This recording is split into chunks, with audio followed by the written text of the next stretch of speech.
जय हिंद दोस्तों, रक्षी खन्ना के चैनल में आपका स्वागत है। दोस्तों आज के इस वीडियो में मैं आपको 3 महत्वपूर्ण जानकारियां दूंगा, जैसे कि आप पीछे बोर्ड पे देख रहे हैं।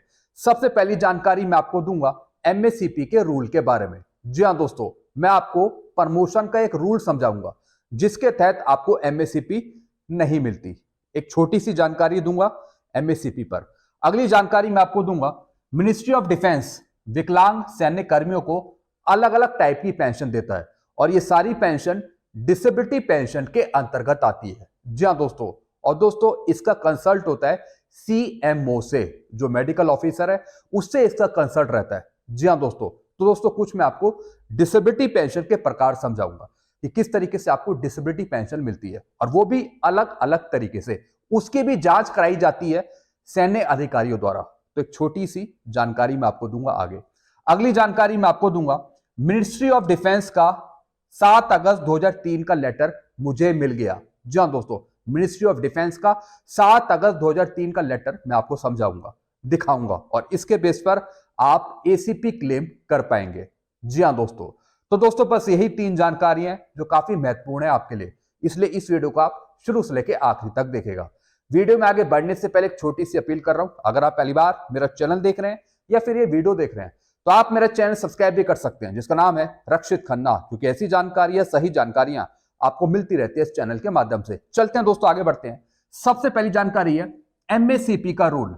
अगर जवान सर्विस के दौरान लगातार प्रमोशन पा रहे हैं, ले रहे हैं, तब एमएससीपी नहीं मिलेगी। जी हाँ दोस्तों आपको एमएससीपी एसीपी कब दी जाती है? आपको तब दी जाती है अगर आप एक रैंक में 8 साल होल्ड करते हैं, यानी सर्विस के दौरान अगर आपको प्रमोशन नहीं मिलता।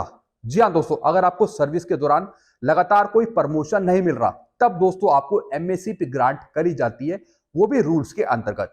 अब दोस्तों अगर आपको सर्विस के दौरान लगातार प्रमोशन मिल रहे हैं, जी हाँ दोस्तों, जैसे आप नायक से हवलदार बन गए, हवलदार से आप नायब सूबेदार बन गए, नायब सूबेदार से आप सूबेदार बन गए, सूबेदार से आप सूबेदार मेजर बन गए, यानी लगातार आपको प्रमोशन मिल रहे हैं सही टाइम पे सर्विस के दौरान, तब दोस्तों आपको एमएससीपी ग्रांट नहीं करी जाएगी, तब आपको एमएससीपी नहीं मिलेगी। यह है दोस्तों एमएससीपी का रूल। एमएससीपी मिलना आपकी सर्विस का हिस्सा है। जी हाँ दोस्तों एमएससीपी मिलना कोई रिटायरमेंट का हिस्सा नहीं है। एमएससीपी का जो मेन कॉन्सेप्ट है वो है सर्विस के दौरान। जी हाँ दोस्तों, यानी सर्विस के दौरान आपको एमएससीपी मिलनी थी, सर्विस के दौरान आपको नहीं मिल पाई, जिसकी वजह से रिटायरमेंट के बाद आपको एमएससीपी का बेनिफिट मिला। यानी सर्विस के दौरान आपको एमएससीपी के बेनिफिट मिलने थे, नहीं मिले, आपने सीपी ग्राम में शिकायत डाल दी, आपने लेटर लिखा रिकॉर्ड को, उसके बाद आपके पार्ट 2 ऑर्डर जारी हुए एमएससीपी के, उसके बाद आपको एमएससीपी का बेनिफिट मिला, यानी रिटायरमेंट के बाद। तो दोस्तों ये सारा कॉन्सेप्ट एमएससीपी एसीपी का सर्विस के बीच का पीरियड का ही है। जी हाँ दोस्तों, यानी सर्विस के दौरान आपको नहीं मिला, तब आप रिटायरमेंट के बाद बेनिफिट ले रहे हैं। दोस्तों एक मैं आपको एग्जाम्पल देता हूं, आप एग्जाम्पल समझिए। जैसे दोस्तों कोई नायक हैं, 17 साल करके 2012 में आ गए। जी हाँ दोस्तों, अभी इनको पेंशन मिल रही है सिर्फ नायक की, और ये 2006 के बाद आए हैं, यानी जैसी सर्विस के दौरान इनके 16 साल पूरे होते तो ये हवलदार की पे लेने के लिए एलिजिबल होते। चूंकि दोस्तों ये रिटायर हो गए, उसके बाद ये सिर्फ नायक की पेंशन ले रहे हैं, यानी दोस्तों 16 साल बाद जो इनको हवलदारी मिलनी थी वो नहीं मिली सर्विस के दौरान। तो दोस्तों आफ्टर रिटायरमेंट ये क्लेम कर रहे हैं कि मुझे एमएससीपी दी जाए हवलदार की, क्योंकि इनकी 17 साल सर्विस है। तो दोस्तों पूरा 1 साल का जो एरियर है सर्विस पीरियड का, यानी सर्विस के दौरान जब ये नायक से हवलदार बनाए जाते पहले, उसका जो पूरा 1 साल का एरियर है वो दोस्तों प्रोवाइड करेगा पीओआर। जी हाँ दोस्तों, और जो रिटायरमेंट के बाद का जो पूरा एरियर है वो पीसीडीए प्रोवाइड करेगा। जी हाँ दोस्तों, यानी एमएससीपी जो इनको मिलती वो सर्विस के बीच में मिलती, सर्विस में इनको नहीं मिली, इसलिए दोस्तों रिटायरमेंट के बाद ये क्लेम करेंगे एमएससीपी हवलदार का। जी हाँ दोस्तों, तो पूरा 1 साल का जो एरियर है वो इनको देगा पीओआर, और रिटायरमेंट के बाद का पीसीडीए, जैसे मैंने आपको समझाया। तो दोस्तों जितने भी एमएससीपी एसीपी के रूल्स हैं वो सब सर्विस पर ही काम करते हैं। जी हाँ दोस्तों, क्योंकि एसीपी एमएससीपी आपको सर्विस के बीच में दी जाती है। अगर आपको सर्विस के बीच में नहीं मिलती तो फिर उसका बेनिफिट आपको रिटायरमेंट के बाद देखने को मिलता है, वो भी अगर आप शिकायत डालते हैं। चलते हैं दोस्तों अगली जानकारी की तरफ। मिनिस्ट्री ऑफ डिफेंस विकलांग सैन्य कर्मियों को अलग अलग पेंशन देता है। जी हाँ दोस्तों, मिनिस्ट्री ऑफ डिफेंस अलग अलग प्रकार की विकलांगता पेंशन देता है। अब इसके कौन कौन से प्रकार हैं और कैसे आप डिसेबिलिटी पेंशन क्लेम करते हैं, यह जानना बहुत जरूरी है। सबसे पहले दोस्तों डिसेबिलिटी आती है वॉर इंजरी पेंशन। जी हाँ दोस्तों, वॉर इंजरी पेंशन आपको मिलती है जब ऑपरेशन के दौरान लगी चोट। जी हाँ दोस्तों, जब ऑपरेशन के दौरान आपको कहीं चोट लग जाती है तो उसके एवज पे आपको वॉर इंजरी पेंशन मिलती है। फिर दोस्तों डिसेबिलिटी पेंशन आती है, यानी सेवा के दौरान हुई विकलांगता, यानी सेवा के दौरान जब आप जॉब पे थे, अगर आप डिसेबल हो गए उस टाइम किसी कारणवश, तब दोस्तों आपको डिसेबिलिटी पेंशन प्रोवाइड यहां की जाती है। फिर दोस्तों आती है इनवैलिड पेंशन या फिर ग्रेजुटी, यानी सेवा के अलावा कोई अन्य डिसेबिलिटी आपकी जिसके कारण आप सेवा मुक्त हो गए हो या फिर आप सेवा छोड़ने पे मजबूर हो गए हो, इनवैलिड हो गए हो, तो उसके बेस पर आपको इनवैलिड पेंशन दी जाती है। फिर दोस्तों एक तरीके की दोस्तों ये टर्मिनल ग्रेजुटी है। टर्मिनल ग्रेजुटी ये किसके लिए लागू है दोस्तों? ये लागू है उन अधिकारियों के लिए जिन्हें पेंशन योग्य सेवा नहीं दी जा सकती। जी दोस्तों, यानी वो पेंशन नहीं ले सकते, उनकी सेवा इतनी नहीं है जिसके बेस पर उनको पेंशन दी जाए, तो इसे हम बोलते हैं टर्मिनल ग्रेजुटी। तो दोस्तों ये सारी चीजें डिसेबिलिटी में आती है। डिसेबिलिटी है लेकिन अलग अलग प्रकार की। अब दोस्तों ये डिसाइड कैसे होती है?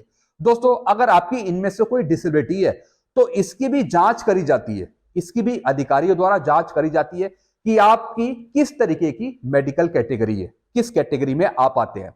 अब दोस्तों इसका एक रूल है, इनमें से किस प्रकार की डिसेबिलिटी है, जो मैंने आपको ऊपर डिसेबिलिटी बताई अलग अलग टाइप की, इसमें से आपकी किस प्रकार की डिसेबिलिटी है वो कैसे निकाली जाती है दोस्तों? उसके लिए मेडिकल बोर्ड में 3 सदस्य होते हैं। जी हाँ दोस्तों, जो ये जांच करते हैं कि इसमें से आपकी किस प्रकार की डिसेबिलिटी है, उसके आधार पे आपको इसमें से किसी भी प्रकार की डिसेबिलिटी पेंशन दी जाती है।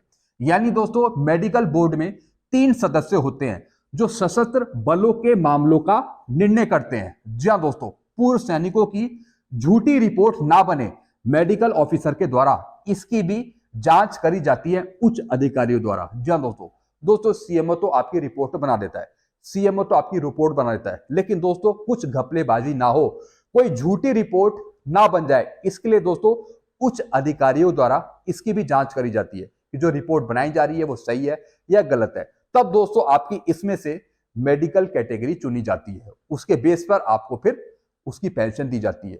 तो इस तरीके से दोस्तों ये मिनिस्ट्री ऑफ डिफेंस के सारे रूल हैं जो कहीं ना कहीं इन डिसेबिलिटी पे काम करते हैं, और जो मेडिकल ऑफिसर है उस पर भी सारी चीजें देखी जाती हैं।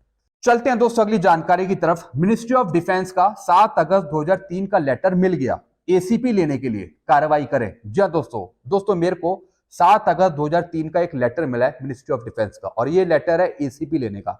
अगर आप 7 अगस्त 2003 से 31/12/2005 के बीच में हैं, तब दोस्तों आपको 2 फाइनेंशियल अपग्रेडेशन मिल सकते हैं, एक तो नायक का और दूसरा हवलदार का। अगर आप सिपाही हैं, अगर आपकी सर्विस 10 साल से ज्यादा है तो आपको नायक की पेंशन मिल जाएगी। अगर आप सिपाही हैं, नायक हैं, 20 साल से ऊपर की सर्विस है, तब आपको एसीपी हवलदार की पेंशन मिल जाएगी। और दोस्तों ये सारी कार्यवाही होती है इस लेटर के द्वारा। इस लेटर को कोट करके रेफरेंस देकर आप एसीपी ले सकते हैं। अब दोस्तों इसमें एक रूल है, इसकी एक कंडीशन है जो आपको समझना बहुत जरूरी है।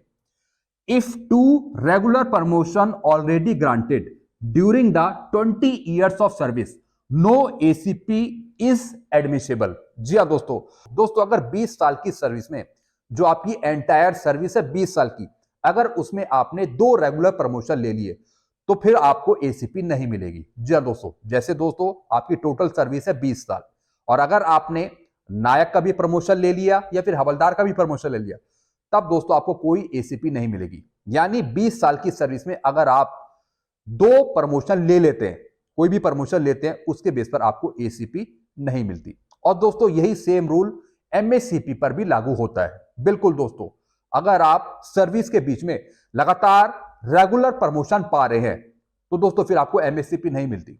एमएससीपी आपको उस कंडीशन में मिलती है, यानी सर्विस के दौरान आपको कोई फर्दर प्रमोशन नहीं मिला, आपको कोई प्रमोशन नहीं मिला, या फिर आपको एक ही रैंक में रखा 8 साल, तब दोस्तों आपको एमएससीपी प्रोवाइड करी जाती है।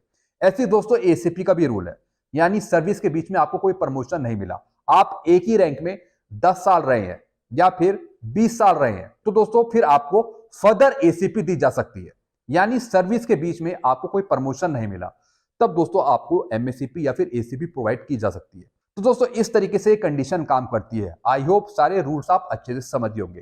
कुछ और पूछना हो एमएससीपी एसीपी के बारे में, डिसेबिलिटी के बारे में, तो आप नीचे जरूर कमेंट करेगा। वीडियो में ये खत्म करता हूं। चैनल को आप लाइक करें और वीडियोस को आप शेयर करते रहिए, क्योंकि ऐसी जानकारियां, नॉलेजेबल जानकारियां आपको मिलती रहती है इस चैनल के माध्यम से। Thank you so much.